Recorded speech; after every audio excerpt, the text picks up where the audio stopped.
के जितने भी पदाधिकारी और सदस्य हैं, आज के शपथ ग्रहण समारोह में हमारी बहन जी ने जो अपना इतना जोशीला उद्बोधन किया और अपनी स्मृतियों को आपके बीच में रखा और तमाम लोगों ने रखा।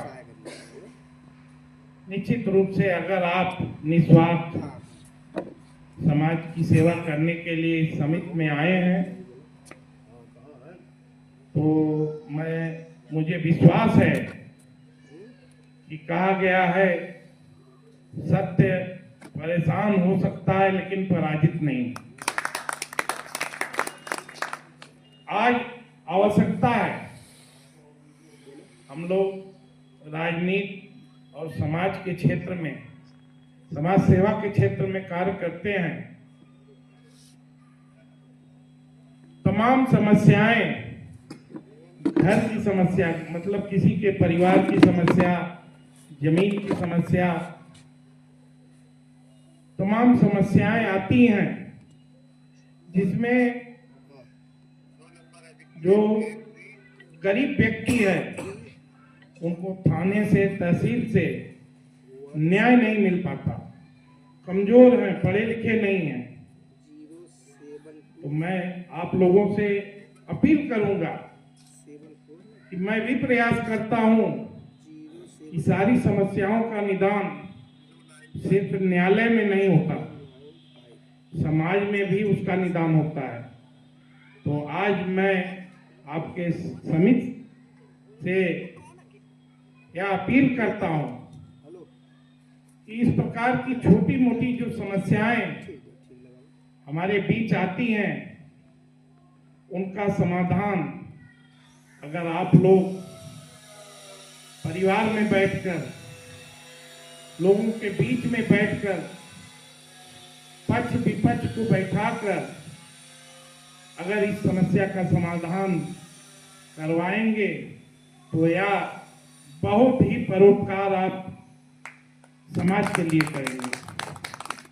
क्यों मैं देखता हूं राजनीति में होने के कारण तमाम लोग आते हैं, हम लोग पैरवी के रूप में कोतवाल, एसडीएम, तहसीलदार, लेखपाल को फोन करते हैं।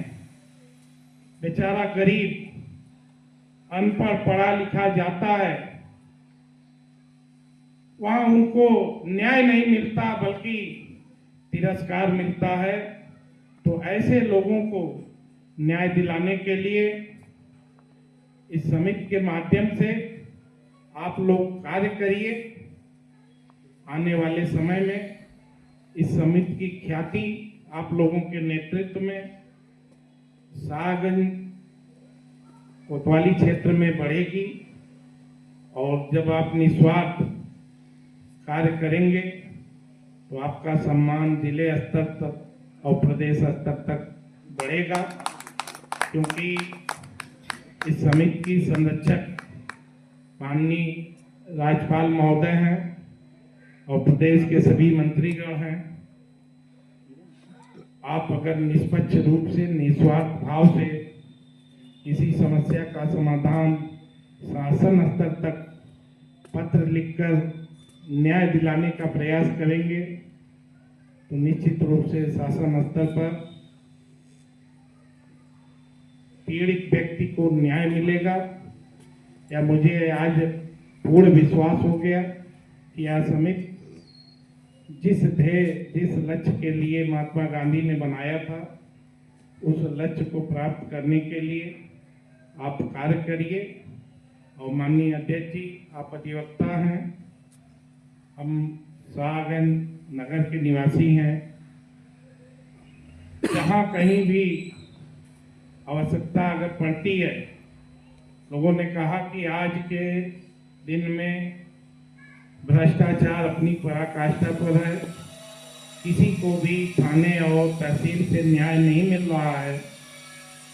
ऐसे स्थिति में समिति के लोगों को सक्रिय करिए, प्रत्येक मोहल्ले से लोगों को सदस्य बनाइए किसी भी प्रकार की घटना पारिवारिक हो, जमीन संबंधित हो, बहू सास बहू का मैटर हो, किसी भी प्रकार की छोटी छोटी घटनाएं जब अदालत में पहुंचती हैं तो वह परिवार मुकदमा लड़ने में बर्बाद हो जाता है। कई पीढ़ियां बीत जाती हैं और उनको न्याय नहीं मिलता।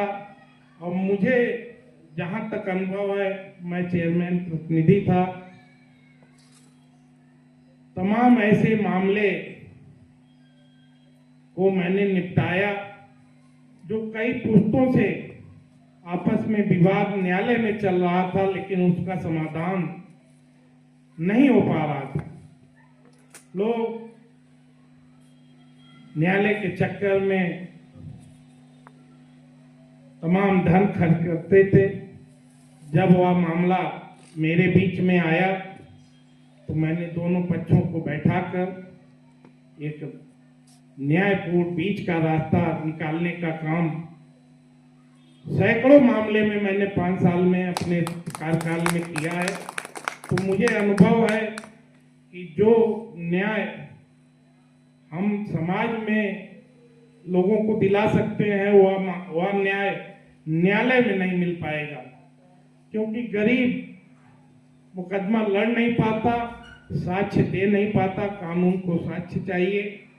जैसा बहन जी ने कहा कि न्यायाधीश भी न्याय नहीं देते, तो उसका प्रमुख कारण है कि न्याय पालिका अंधी होती है, उसको साक्ष्य चाहिए। तो हम अपनी समस्या, अपने समाज की समस्या अगर हम अपने बीच में सुलझाने का प्रयास करेंगे तो निश्चित रूप से आज जितने भी मामले न्यायालय तक हैं उसमें कमी आएगी। और यह मुझे पूर्ण विश्वास है कि इस समिति के माध्यम से जो इसका ध्येय है, जो इसका लक्ष्य है, उसको प्राप्त करने के लिए आप लोग प्रयास करेंगे। और अगर कभी भी हम जैसे लोगों की आवश्यकता समिति को पड़ती है तो हमें याद करिएगा। हम निश्चित रूप से आपके साथ कंधे से कंधा मिलाकर खड़े रहेंगे। जय हिंद।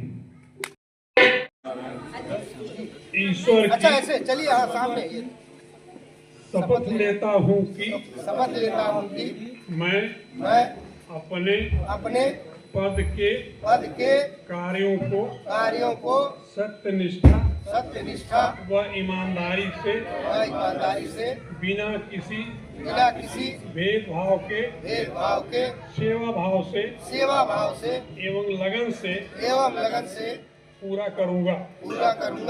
ईश्वर मेरी मदद करे। धन्यवाद, बहुत बहुत बधाई सबको। आप लोग शपथ ग्रहण करिए, सामने अपने अपना स्थान ग्रहण करें।